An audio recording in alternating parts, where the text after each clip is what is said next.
If I was a lady player, I'd go down every night on my knees and thank God that a Roger Federer and a Rafa Nadal were born. There's only one way to interpret that. Get on your knees, which is offensive as enough, and thank a man, which is not.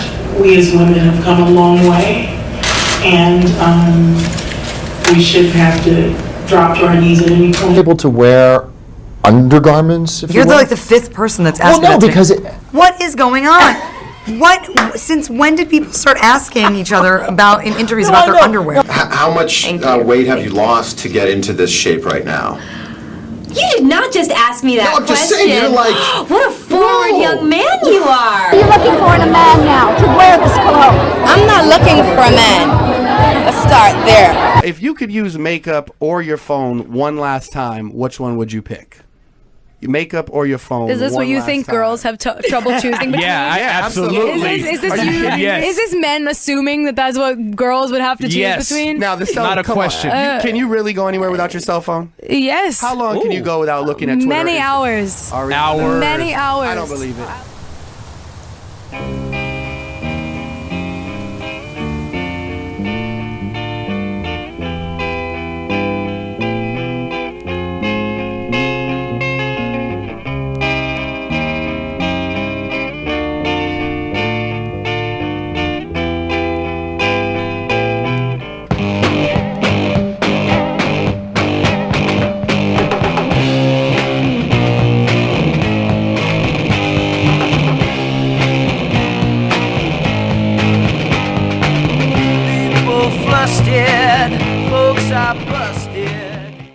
I'm an artist, and artists have ideas and they want to see those ideas come to fruition. And I follow a researcher named Martha Lausen who has looked at the top 250 films, grossing films in the United States, and she tracks the percentage of women in front of the camera, the percentage of women behind the camera, and unfortunately, those statistics over the course of my career here at the University of Denver, the last 29 years, have barely moved the needle.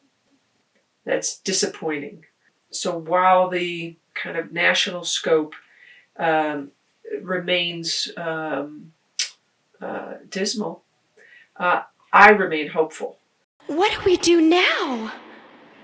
Seriously, I'm not kidding. Go back and watch any movie, and you will see this line over and over again. You're going to see it now. I'm telling you. My daughter watched a movie last weekend. She goes, Mom, I heard that line. And I love to ask questions, but it's my most hated question. And I dread reading scripts that have no women involved in their creation, because inevitably I get to that part where the girl turns to the guy, and she goes, what do we do now? Now, do you know any woman in any crisis situation? It's ridiculous that a woman wouldn't know what to do. The research again shows that women have less funding, less support, less distribution than our male counterparts. I don't know why, because we deal with family budgets all the time. We are, I would say, as in general, right, understand what it means to be thrifty.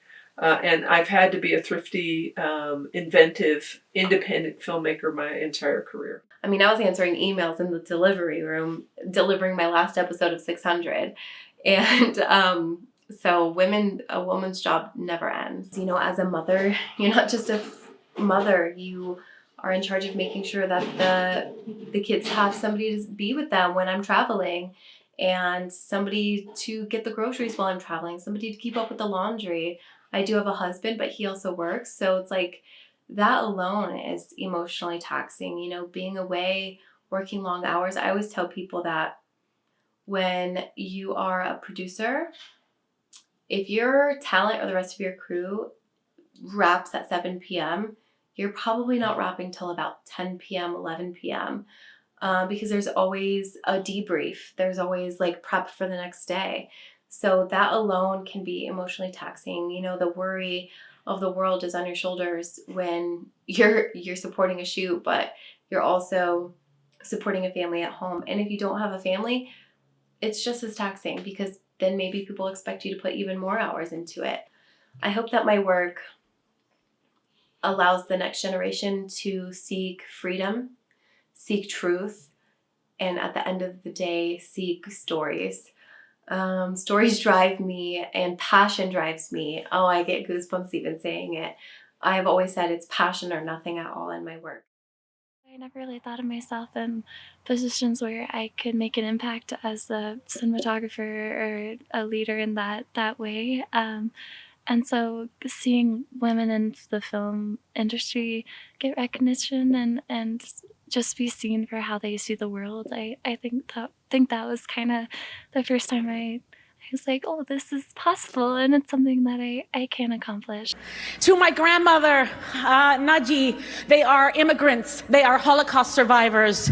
My grandmother turned to a guard. She was in line to be shot into a pit, and she said, what happens if I step out of line? And he said, I don't have the heart to shoot you, but somebody will. And she stepped out of line, and for that I am here, and for that my children are here. So step out of line, ladies. Step out of line. So that has always been my mission, to change the face of film in front of the camera, behind the camera, to expand our universe of stories and perspectives. And I think when we do that, we are stronger as a culture. We're stronger as a nation. We're stronger as a global media consuming population. We understand each other better. We are not strangers. We become neighbors. My advice for young women getting into this industry would be to not look at yourself as a young woman.